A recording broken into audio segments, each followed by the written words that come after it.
Assalamu alaikum айымдар, амансыздарбы?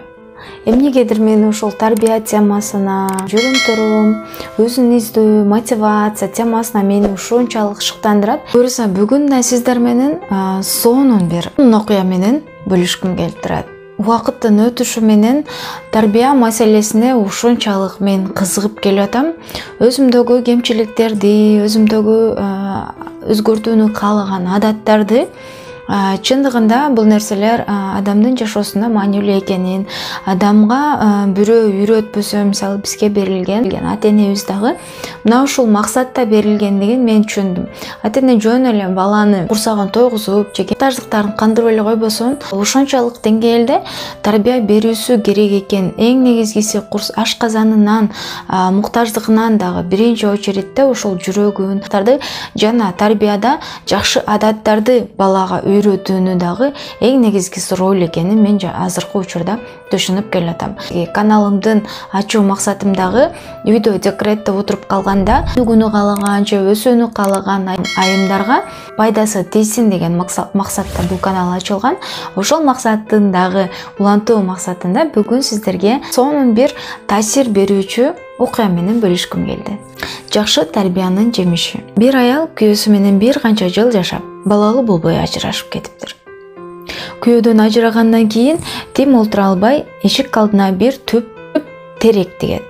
Аны сугарып, түгүн жумшартып, курт кумурскадан сактап, баласындай бапестеп багат.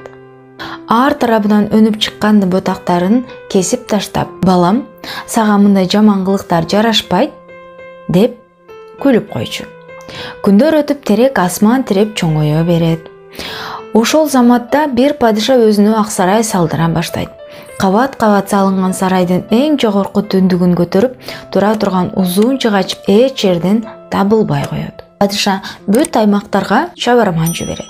Алар андай узун жыгач таба албай кайра келишет. Бир күнү падышага бир аялдын узун тереги бар экенини кабар келет. Падыша дароо ага адамдарын жөнөтөт. Бир аялга келип, бул даракты бизге сатчы, суранычы дешет.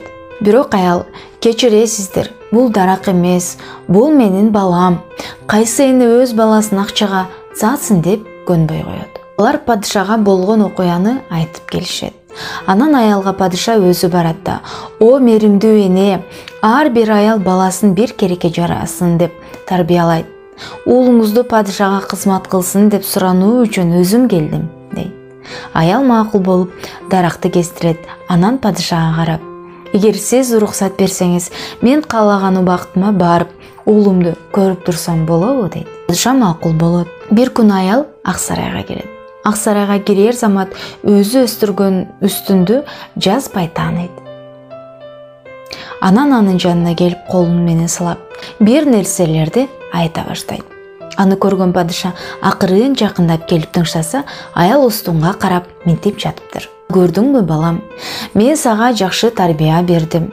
Сен эми падышанын ак сарайында кызмат кылып турасың. Эгер мен сени жаман тарбия кылганымда, сен эчак эле набайчынын тандырына күйүп, күлгө айланмаксың, деп айткан экен. Абдышүкүр Ажы Нарматов. Чындыгында бул жерде тарбиянын канчалык маанилүү экенин кошумча сөзсүз эле сиздер жакшы түшүндүңүздөр деп ойлойм. Аман бол.